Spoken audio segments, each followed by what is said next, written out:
what happened on Shabbat morning was what we used to have.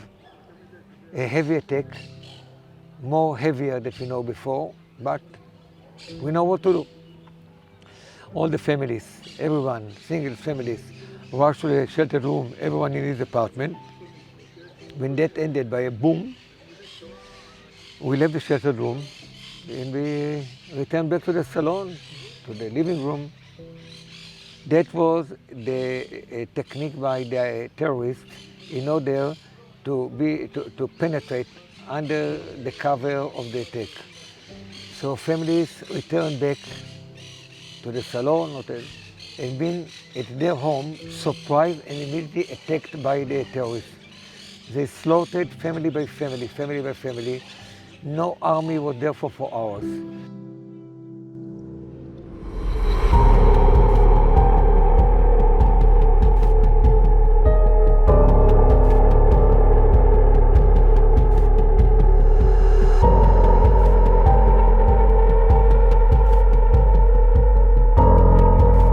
Now there's an emergency unit in every kibbutz that used to have rifles in order to protect until the army joined it. So the first, I say, protected wall crashed down. I don't know whether the first or the second. I think the first one is the border, which we can. It's we are still under shock how it's happened. Israel invests 5 billion shekel on that buffer, and that fell down in 30 minutes.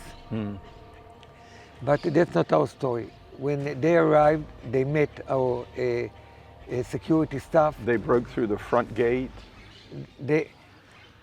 It's more complicated. Yeah. They've been so sophisticated that part of them were running in the roads and start shooting and killing families. That was just on the beginning. Now they put an ambush in the gate, and when the first unit of army arrived there, they shoot them and 4 of the soldiers have been killed.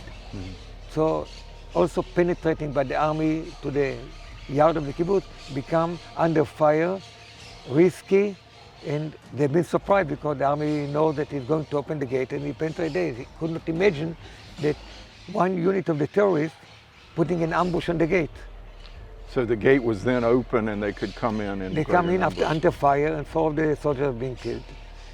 What we've done, every one of us returned back to the sheltered room, closed the door.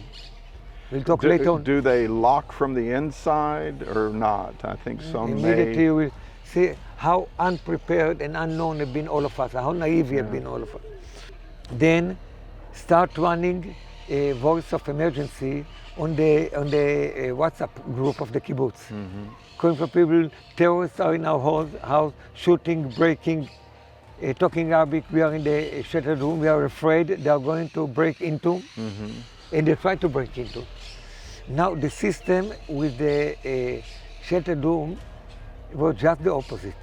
It means it enables opening the door from outside, it enabling opening the window, the air window from outside. Once I asked it years ago, just by naive, and he told me it should be like that because if the sheltered room will be attacked by a heavy mortar shell, and there will be casualties there, wounded people or fire, you need that someone will enable you to escape.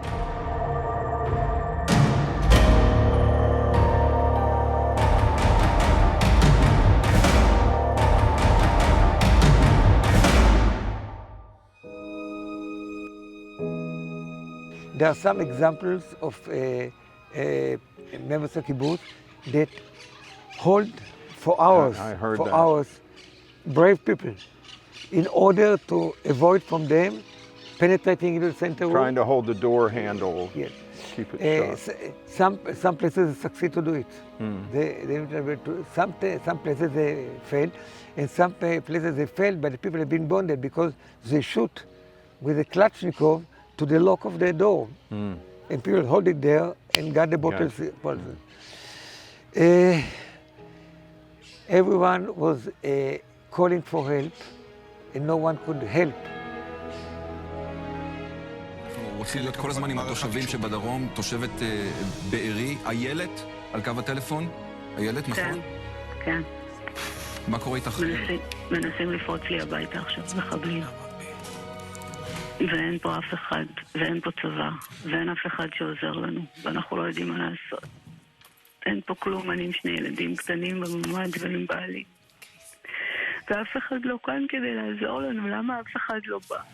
למה לא בא אף אחד? אין פה אף אחד, רק המחבלים פורצים לנו לבתים והורגים אותנו ושורפים לנו את הבתים, ואף אחד לא בא. אין פה אף אחד. אף אחד לא עוזר לנו. איילת, עם מי את שם? הבנתי עם בעלך והילדים. כן. אני עם 2 ילדים קטנים בממ"ד. הבת שלי רעבה ואין לי איך להאכיל אותה.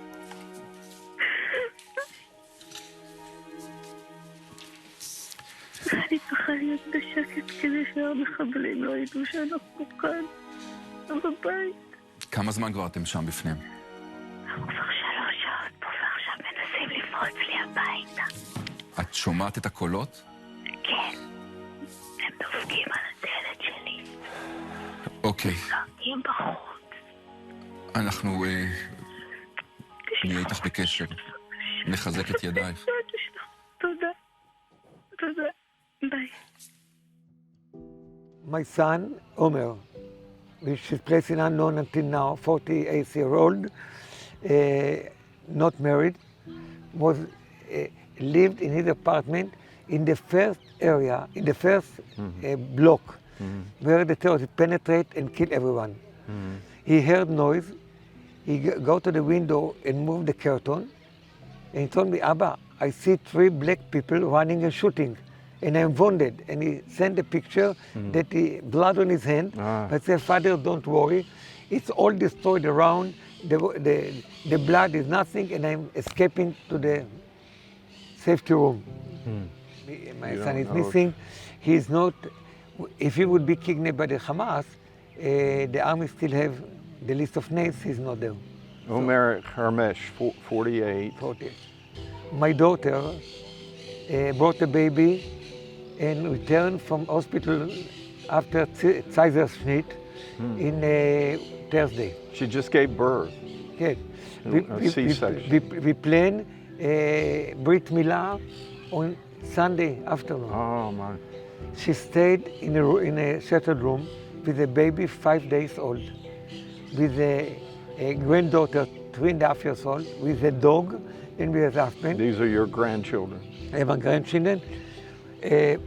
While there, the situation was much worse than me, because the terrorists non-stop knock on the iron door of the window and try to open it.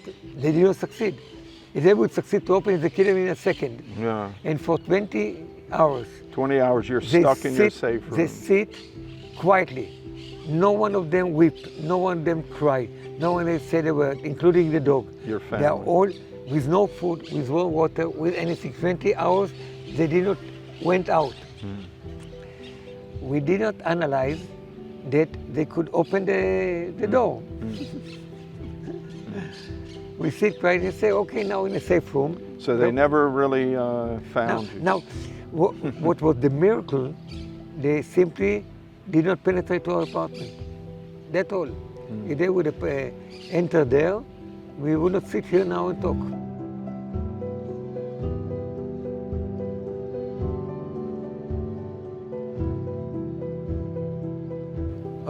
So your house is destroyed because they were using it as a stronghold, and Exactly. it's too don't risky to try and storm it.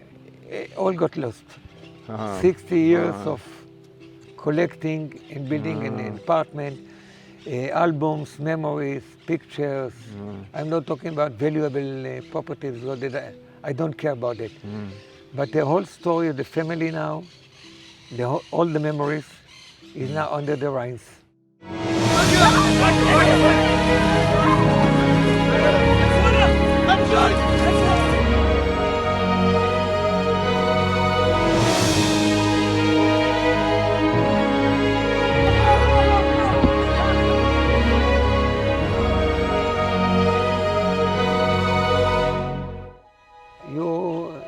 present here is not unused. You are with us everywhere. On the protected age of 2014, you have been the one who break into Kfar under rocket and put the sheltered room. We can't forget it. Yeah. Everywhere. You said it saved your life. Our bombshell, one of our bomb shelters saved your life one time. Really, it's not a joke. Yeah. So having to say that the Christian embassy in Jerusalem, the staff and the supporter congregation all around the world, on behalf of the people here who are really feeling like refugees or survivors. Refugees is not enough like survivors because we are Jews. We don't have the word in order to thank all of you, encourage you for all what you are doing, your commitment, your support, your being with us on the more difficult time, and I can't find a more critical time that they face now, that moment now, which the people here are survivors by a miracle. We did not fight. I never met such a situation, and I've been under risk, under fire, under death. What I find in that 20 hours, it's a trauma that will take years for us to recover and understand the impact of that, of us, of our children, of our grandchildren, of next generation. Who knows?